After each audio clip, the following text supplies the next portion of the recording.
What if the tremor you ignore, the restless night you shrug off, or the sudden change in your sense of smell wasn't random at all? What if they were early signs of something deeper happening in the brain? Today, we're diving into one of the most talked about health topics in the US right now, Parkinson's disease. You'll learn what it really is, why it's affecting more people than ever before, the early warning signs you should never overlook, and what new science says about treatment, prevention, and hope for the future. So, if you're curious or concerned about someone you love, stay with me till the end.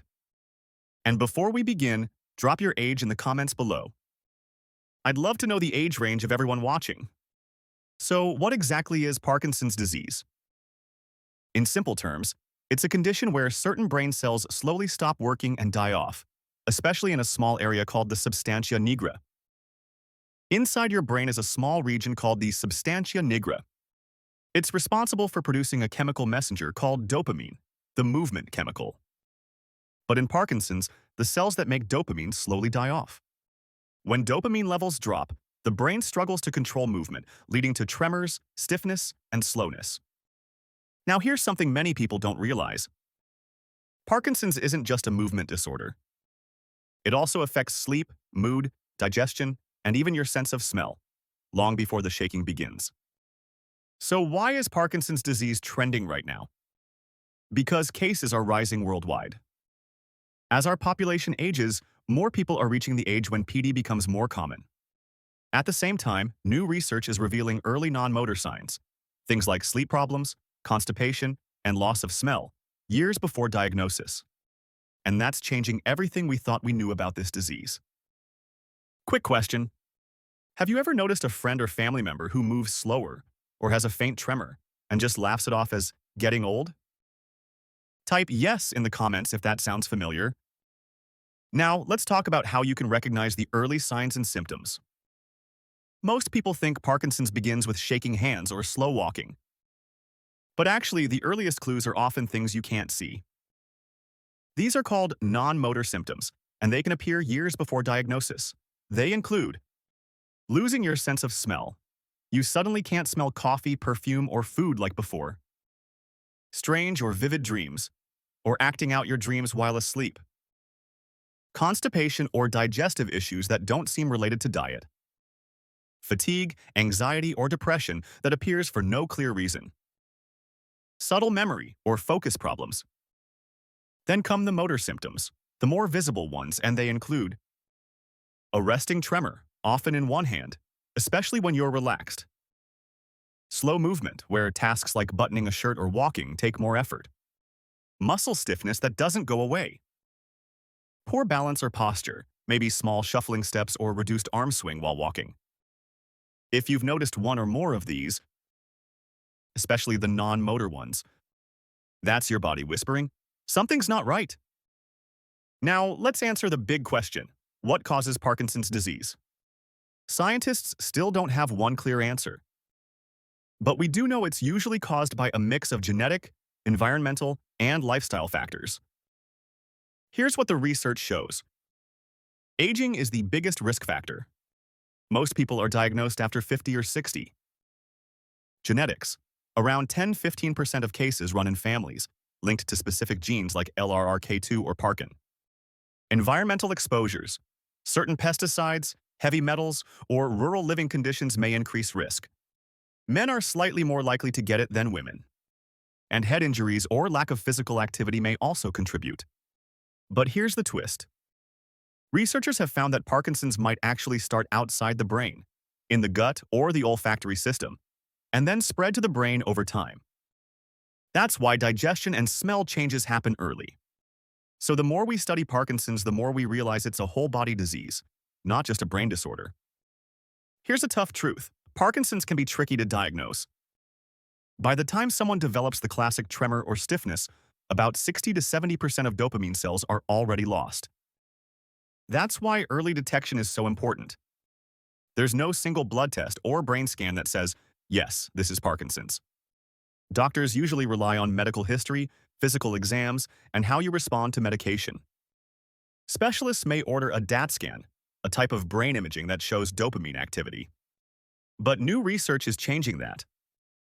Scientists are developing biomarker tests that can detect abnormal proteins like alpha-synuclein years before major symptoms appear. That means in the near future, we might be able to catch Parkinson's before it fully develops. So if you notice any early signs like unexplained loss of smell, acting out dreams at night, persistent constipation, one side of your body feeling stiffer or slower than the other, small handwriting, please don't wait. See a neurologist or movement disorder specialist. Early diagnosis can make a big difference. Which of these early signs do you think more people should know about? Comment your answer. I'll pin the best ones. Let's move to the good news.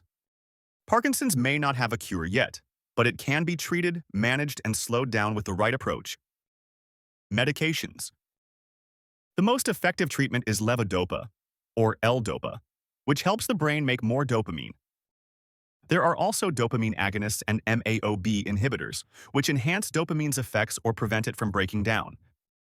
These medications can dramatically improve movement and quality of life. Surgery. For people with advanced symptoms, deep brain stimulation, or DBS, uses implanted electrodes to reduce tremors and stiffness. It's safe, effective, and widely used in major hospitals around the world. Lifestyle and therapy. Regular exercise, especially boxing, cycling, or dance, helps maintain flexibility and balance. Speech therapy, physical therapy, and occupational therapy also help manage day-to-day challenges. Even yoga and Tai Chi can make a big difference. And don't forget mental health. Depression and anxiety are common in Parkinson's, but support groups and counseling can help a lot. The outlook? With early detection and proper management, many people live full, active lives for decades. Yes, it's progressive, but progress in treatment is catching up faster than ever. If you or someone you know has Parkinson's, what's one thing that has helped them the most? Share it in the comments so others can learn from real experiences. Now let's end with something powerful: hope. While we can't yet prevent Parkinson's completely, there's growing evidence that certain habits can lower your risk or slow its progression. Here's what you can start doing today. Exercise regularly. Even brisk walking 30 minutes a day helps protect the brain. Eat a balanced diet rich in fruits, vegetables, whole grains, and omega-3 fats. Get enough sleep and manage stress. Your brain heals while you rest. Avoid toxins and wear protective gear if you work with chemicals. Protect your head. Always wear helmets for sports or biking. Now, the future of Parkinson's research is exciting. Scientists are testing stem cell therapies that replace lost dopamine cells, gene therapies that correct faulty DNA, and vaccines that clear toxic proteins from the brain. AI and brain imaging tools are also helping doctors predict who's at risk years earlier. So yes, there is hope. We are living in a time when Parkinson's could shift from being incurable to manageable for life. If you could ask one question to the scientists working on Parkinson's research, what would it be? Type it below. I might include your comment in the next video. So, let's wrap this up. Parkinson's disease affects more than movement. It affects the whole person. Early signs often start quietly, long before the tremors. And while there's no cure yet, science is closer than ever. If you learned something new today, give this video a thumbs up. It helps spread awareness. And subscribe for more science-based health breakdowns like this one. Most importantly, if any of these signs sound familiar, don't panic, but don't ignore them either. Talk to your doctor and get checked early. This is Healthy Codes. Thank you for watching, and I'll see you in the next one. Stay informed, stay healthy, and stay hopeful.